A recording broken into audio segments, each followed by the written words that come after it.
All right, up next, a Knoxville historical preservation group is fighting to save the iconic Masonic Temple from demolition. The group says it talked with the Masons, but still can't get inside to find out what is next for that site. Now, earlier this summer, a permit application was filed to demolish the temple in downtown Knoxville.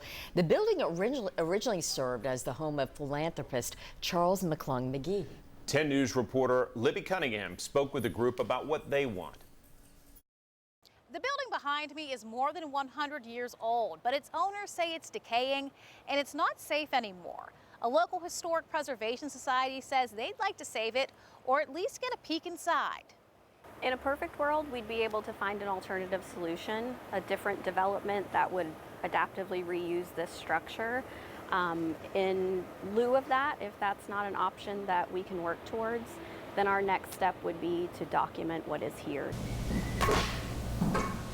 It was built in the 1870s, and we got a look inside in 2011. We saw beautiful clocks, a grand staircase, and red flooring. Knox Heritage's executive director says the group thinks it's important to save the building, but if they can't do that, they want to see what can be saved that's inside. Property records say the Masons got a hold of it in the early 1900s.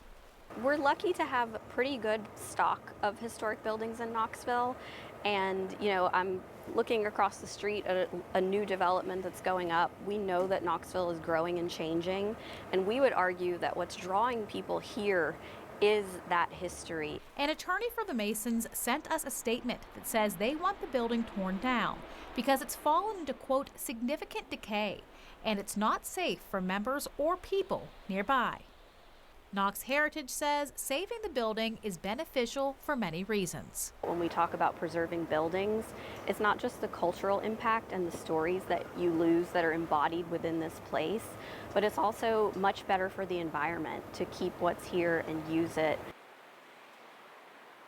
Again, that was Libby Cunningham reporting. If the permit does go through, there is a waiting period required before the building gets demolished. That's according to city leaders.